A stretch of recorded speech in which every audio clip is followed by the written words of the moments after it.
Berdasarkan pendapat Mulyanto, dapat memahami jalan pikiran Lamin Meyer di dalam bukunya Profesor Mr. Dr. Lid Azed Abidin dan Profesor Dr. Andi Hamzah berjudul Bentuk-bentuk khusus penjualan delik, cobaan penyertaan dan gabungan delik dan hukum penitensier, halaman 190-191. Oleh karena dalam kenyataan ukuran perbuatan pelaksanaan yang harus dilaksanakan oleh Medapleker baik untuk seluruhnya maupun untuk sebagian saja dalam praktek sempat dilaksanakan, menurut Mulyanto bahwa dapatlah dipastikan bahwa pelaku peserta pada waktu mewujudkan delik bekerjasama secara sadar, dan oleh karenanya tiap pelaku peserta juga bertanggung jawab atas perbuatan pelaku peserta lain. Dalam hubungan ini Mulyanto mengungkapkan sebagai berikut. Dalam menyelidiki apakah kita menghadapi Medapleker atau tidak, kita jangan memandang perbuatan masing-masing peserta secara satu persatu berdiri sendiri, tapi dalam hubungan peserta-peserta lainnya. Bahwa dalam tindak pidana penyertaan, di samping syarat tersebut di atas harus terpenuhi juga syarat-syarat sebagai berikut. A. Kesengajaan, termasuk juga dolus eventualis terhadap kerjasama dua orang atau lebih. B. Kesengajaan terhadap perbuatan pelaksanaannya. Para pelaku peserta atau Medapleker ialah dua atau lebih orang bekerjasama secara sadar dan bersama-sama melakukan perbuatan-perbuatan yang secara keseluruhan mewujudkan delik ataupun sesuai dengan kesepakatan pembagian peran. Seseorang melakukan perbuatan yang sangat penting bagi terwujudnya delik. Wujud perbuatan masing-masing, dalam hal ini perbuatan peserta dalam perbuatan pelaksanaan, tidak perlu sama. Yang penting wujud perbuatan masing-masing berhubungan untuk mewujudkan tindak pidana yang sama-sama dihendaki.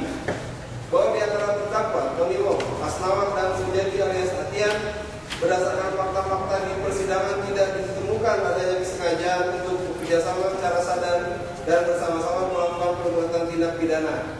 Telah menerima, membeli atau menjual, menerima tukar, menerima menyimpan atau memiliki hasil hutan yang diketahui secara patut diduga berasal dari kawasan hutan yang diambil atau dipungut secara tidak sah terhadap kayu 108 meter kubik. Bahwa di antara terdakwa dengan Sujati alias Atian, berdasarkan fakta-fakta di persidangan, bahwa tidak ada bukti perbuatan antara terdakwa yang mendukung secara langsung seperti yang dilakukan perbuatan material yang dilakukan oleh Sujati alias Atian untuk tercapainya tindak pidana yang dikehendaki terhadap kayu 108 meter kubik. Apakah perbuatan perdata, sewa menyewa somil atau menimbun terdapat hubungannya dengan kayu sebanyak 108 meter kubik yang diperoleh oleh Sujati alias Atian, sehingga dikategorikan perbuatan penyertaan?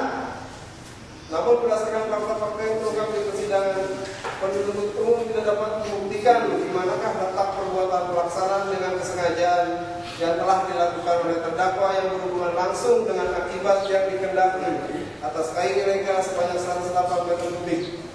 Terdakwa tidak mengetahui adanya tindak pidana yang telah dituduhkan oleh penuntut umum, yakni tindak pidana secara bersama-sama, telah menerima, membeli atau menjual, menerima tukar, menerima menyimpan atau memiliki hasil hutan yang diketahui atau patut diduga berasal dari kawasan hutan yang diambil atau dipungut secara tidak sah.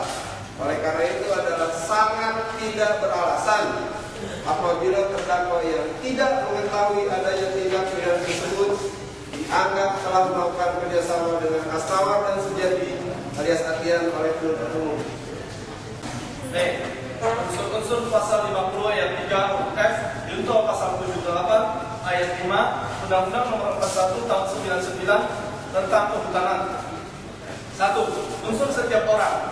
Bahwa yang dimaksud orang sebagaimana dimaksud dalam penjelasan pasal 50 ayat 1 Undang-Undang Nomor 41 Tahun 99 tentang kehutanan, disebutkan bahwa yang dimaksud dengan orang adalah subjek hukum, baik orang pribadi dan hukum maupun badan usaha. Yang di dalam perkara kuap, orang yang dimaksud tersebut adalah oleh penuntut umum adalah terdakwa Tony Wong. Penuntut umum tidak menjelaskan dan menyatakan secara jelas siapakah sebenarnya setiap orang yang harus bertanggung jawab secara hukum pidana dalam hal penyertaan.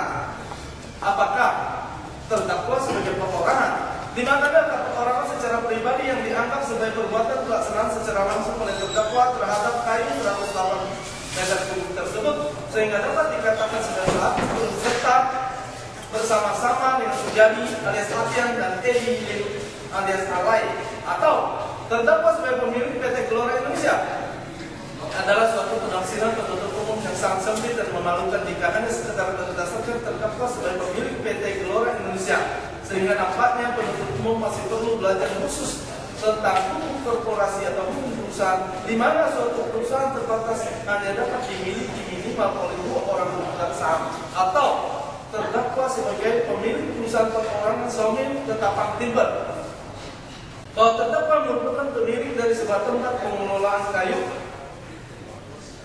yang di Saumil Ketapang Timber. Saumil Ketapang Timber telah disewakan kepada Asnawar pada tanggal 24 Agustus 2006 dan perjanjian sewa menyewa antara terdakwa dan Asnawar dibuat di hadapan oleh notaris tidak bukti terdakwa 5 dalam ini diberi kode T5.